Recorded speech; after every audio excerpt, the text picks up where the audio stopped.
9년 만에 나타나서 왜 돈 갚으라고 난리냐 이 태도였는데 단순히 기다린다고 해결되는 문제가 아닙니다. 6개월만 늦었어도 돈을 못 받을 수도 있는 상황이었습니다. 법적으로 움직이면 채무자의 선택지는 단 하나뿐입니다. 2년 동안 돈을 안 갚았던 사람이 있었다고 들었는데 어떤 분이었을까요? 근데 실제로 이제 공중의 소멸시효인 10년을 6개월 앞두고 연대보증인에게 4천만 원 회수한 사례가 있었죠. 그때 그분이 왜 이렇게 돈을 안 갚았을까요? 현실적인 부분인데 실제로도 이제 채무자와 연대보증인은 개인 사업자 공동대표였거든요. 사업이 망하면서 신용불량자가 되고 재산도 다 처분됐고 당시에는 아마 실제로도 변제 능력이 없었을 겁니다. 어떤 법적 조치를 취하셨을까요? 일단 이제 채무자들에 대해서 저희가 조사를 해보니 연대보증인이 자신의 초본 조수주와 전혀 상관없는 충주에 그리고 서울 강동구에 조그만한 이제 편의점을 하고 있었어요. 그래서 이제 제가 최종적으로 확인하기 위해서 충주와 서울 강동구에 직접 방문해서 물건을 산 뒤에 영수증까지 확인하고 파악된 주거래은행과 매출채권 압류 그리고 그 두 곳의 사업장에 대한 유체동산 압류를 진행하게 된 거죠.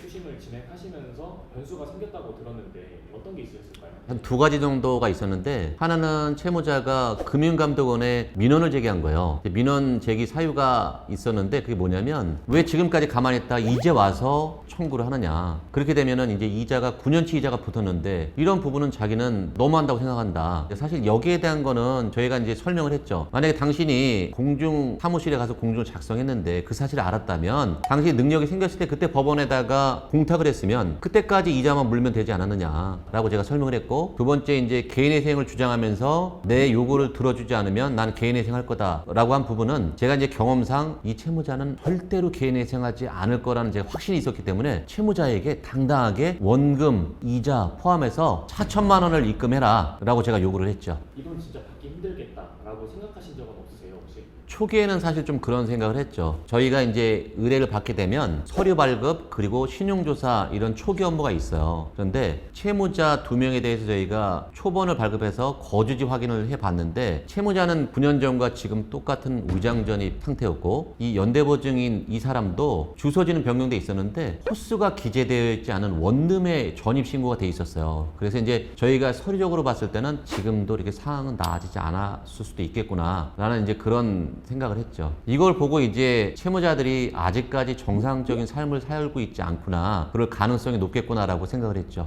그렇게 버티던 채무자가 갑자기 돈을 갚게 된 결정적인 이유가 뭐였을까요? 그 이유는 간단한데요. 득과 실을 따져봤을 때 잃을 것이 많다고 판단했기 때문에 돈을 가져오게 된 겁니다. 아까 소멸시효가 6개월 남겨뒀다고 했는데 거기서 이제 돈을 받아서 다행이잖아요. 네. 근데 반대로 이 채권 소멸시효가 지났을 때 이럴 때 어떻게 해야 되는지. 일단 우선 내 채권이 소멸시효가 정말로 끝났는지 확인부터 해야 돼요. 판결문 받고 아무것도 안 한 상태 10년이 지났다면 소멸시효가 완성돼서 끝난 거고요. 그 안에 세부적인 사항들은 미리 포기하지 말고 전문가와 좀 상의를 해서 실제로 내가 끝난 건지는 체킹을 좀 해보셔야 됩니다. 예를 들자면 소멸시효 내에 채무자가 일부 금액이라도 변제했다거나 아니면 채무자에게 추가적으로 서류를 받았다거나 아니면 압류나 집행을 했을 때 이때는 그 사실을 안 날로부터 아니면 그 행위가 있은 날로부터 다시 10년을 계산하시면 됩니다. 그래서 미리 판단하지 마시고 전문가에게 상의해 보시는 걸 추천드립니다. 그러면은 돈을 돌려받고 싶은 사람들이 가장 먼저 해야 할 행동 어떤 게 있을까요? 직설적으로 제가 표현하자면 어설프게 건드리지 말고 채무자 정보를 최대한 획득한 후에 그때 제대로 진행하는 겁니다. 일반적으로 이제 보통 채권자분들이 내 돈을 못 받고 또 실제로 내가 돈이 필요하기 때문에 조바심 내고 막 화도 나고 열받으니까 막 아무런 뭐 절차를 계속 진행하는 경우가 있거든요. 이런 낭비성 절차를 진행하기보다는 조바심이 나더라도 참고 기다렸다가 한 번의 절차를 제대로 진행하시는 것이 효율적이에요. 그래서 이제 추심업계에 이런 말이 있어요. 채권은 묵힐수록 회수율이 올라간다, 이런 말이 있습니다. 왜 채권은